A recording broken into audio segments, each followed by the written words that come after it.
Minute papillon. Bon bah, je me suis encore trompé sur le texte.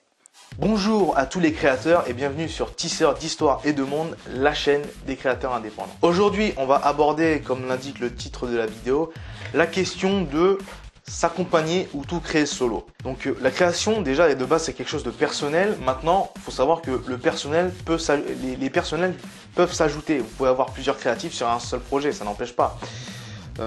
Évidemment, c'est une question qui va être différente selon que vous vouliez faire un livre ou une BD, ou un jeu vidéo, ou un métrage. Pour le métrage, j'aborderai presque pas la question parce que tu es obligé de t'accompagner un minimum. Sauf sur la partie écriture, mais la partie écriture, finalement, la question est la même que pour l'écriture elle-même ou pour le jeu vidéo finalement. Déjà il y a des idées, il y a eu au niveau des romans. Il y a eu des idées de romans que j'ai pu voir par exemple sur Wattpad où des gens créaient un roman et par exemple ils mettaient 5 personnages principaux pour 5 personnes et chaque personne avait son personnage qui du coup avec sa manière de parler, ses gimmicks, sa personnalité et qui du coup chacun qui a été créé par chaque auteur différent. Il suffit que tu sens vachement la touche d'un personnage à l'autre, ce qui peut vraiment être une bonne idée en fait. Après c'est délicat. C'est délicat parce que bon voilà, il faut pouvoir s'arranger, il faut pouvoir écrire avec chacun, il ne faut pas qu'il y ait dispute entre les membres du groupe, ça c'est un peu comme partout. Voilà, après il faudra se mettre d'accord etc sur la publication, bon il faudra s'arranger, c'est pas toujours marrant mais ça peut être vraiment sympa, ça réduit la charge de travail, ça réduit le temps à prendre, ça peut être cool.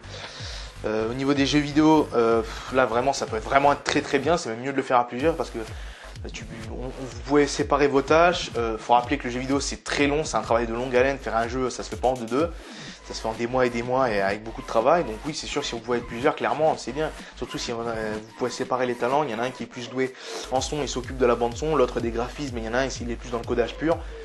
Vraiment, ça peut être vraiment du tonnerre, ça c'est clair. Bon, bah, pour les métrages, comme je l'ai dit, voilà, c'est pareil que pour l'écriture. Vous pouvez vous faire aider dans l'écriture du scénario, etc. De la même manière. Maintenant, dans la suite, de toute façon, il faudra que vous ayez des acteurs et compagnie. Quoi. Donc, c'est un peu le même délire. Donc, finalement, faire solo, c'est quoi? C'est la création plus libre. Vous pouvez faire ce que vous voulez, vous choisissez tout. C'est votre bébé, c'est à vous de gérer. Donc ça, vraiment, c'est cool.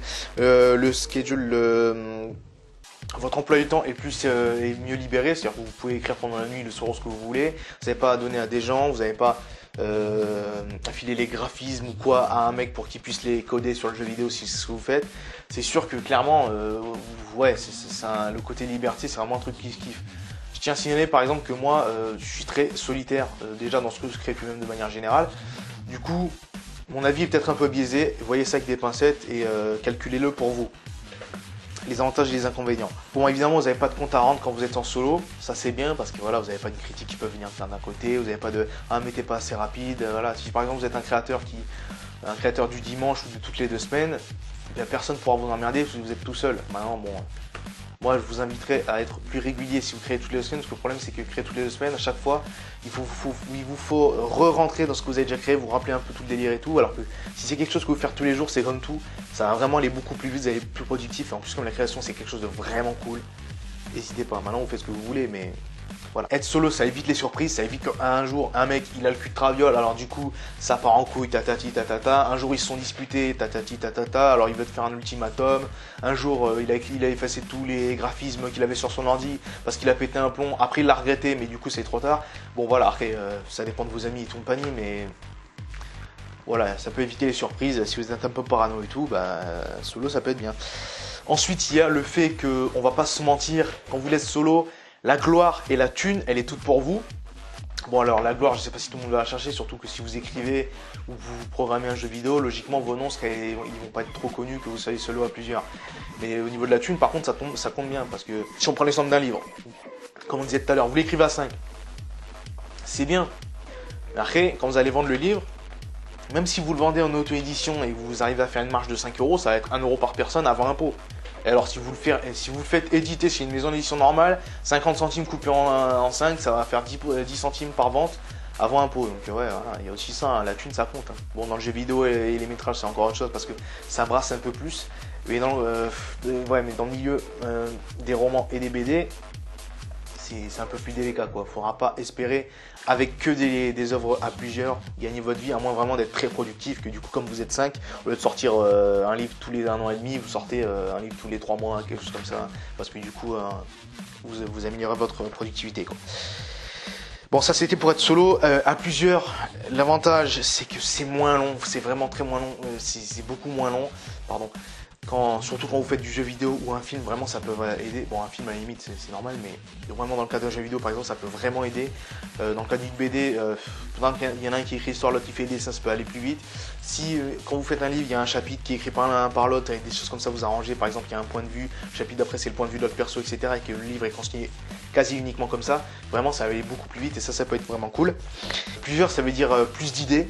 C'est-à-dire que voilà, ça nous arrive à tous, si vous avez déjà créé, quand vous êtes tout seul, d'être là, ah merde, je sais pas ce qui va se passer là, etc. Et ben là, tu auras un autre, il va dire, ah bah à ce moment-là, on va faire un truc, ils vont arriver à ce chemin-là, il va se passer ça, après, il va être là, ah je sais pas, et là tu vas dire, ah oui, bah on va qu'à se lancer le truc là dans l'histoire pour faire un build-up pour ce qui va se passer après, et après t'as l'autre. Vraiment, les idées, ce sera pas un problème si vous êtes plusieurs, quoi. Si vous êtes 3-4 sur un projet, les idées, ça risque pas de manquer, sans déconner. Et ensuite, il y a la motivation qui vraiment sera plus grande parce que c'est comme partout. Quand vous allez par exemple, vous allez à la salle à deux, c'est plus motivant qu'y aller tout seul. C'est sûr, et ben la création ça sera pareil. Si vous êtes à plusieurs sur un projet, l'autre vous en parle, vous êtes chaud bouillant, vous êtes enthousiaste à cette idée, ça va vraiment aider. Et surtout si vous êtes débutant, vous êtes là, vous lancez un peu dans la création, vous mettez un petit doigt dans l'engrenage parce que bon, Maxime vous a dit que c'était bien tout ça. Être à plusieurs, ça peut vraiment vous aider à vous entremotiver quand vous êtes au début, un jour c'est l'un, un jour c'est l'autre. Vraiment, ce sera les projets communs, ça motive à fond. Et ensuite, ça peut vous permettre de voler de vos propres ailes une fois que vous êtes vraiment passionné, par exemple. Et ça peut aussi être pas mal d'être à plusieurs. Par exemple, s'il y a une publication à faire, pour la partie communication, vous pouvez le faire à plusieurs. S'il y en a un qui est sur un salon, un sur l'autre et tout, ça peut vraiment être pas mal. Pareil, c'est comme la motivation, ça va s'entrefaire grandir, je sais pas comment dire ça. Vous avez des chemins par exemple sur l'auto-édition, l'auto-publication qui sont assez complexes et tout. Être à plusieurs, ça peut vraiment être pas mal pour s'encourager et passer par des épreuves un peu dures si je puis dire, quoi. Voilà, donc être solo ou être à plusieurs, vous connaissez à peu près les avantages, les inconvénients et ce que ça peut donner dans chacun des métrages. Donc maintenant c'est à vous de choisir suivant votre tempérament, etc. Moi j'ai fait mon choix, c'est plutôt en solo pour l'instant. Maintenant on verra, peut-être qu'un l'un d'entre vous arrivera à me séduire et à me convaincre de travailler avec lui, on verra. Et pour l'instant c'est le cas, à vous de faire votre choix. Et sur ce, je vous souhaite une bonne création, à plus.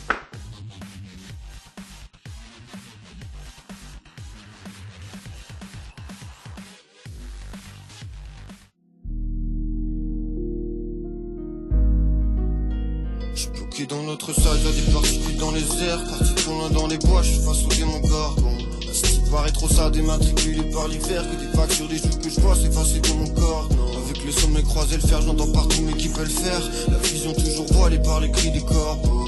J'avoue que j'échire le ciel, j'entends pas sous des conifères. La fusion de ces rois noirs et du démon gorgon. J'enroule un autre, j'suis à 3 marches des cieux. Grimer la ville trône à ses vieux. Remettre bizarre, enfumer le thème comme un tronac de feu. Pas de chez moi, j'suis comme 11.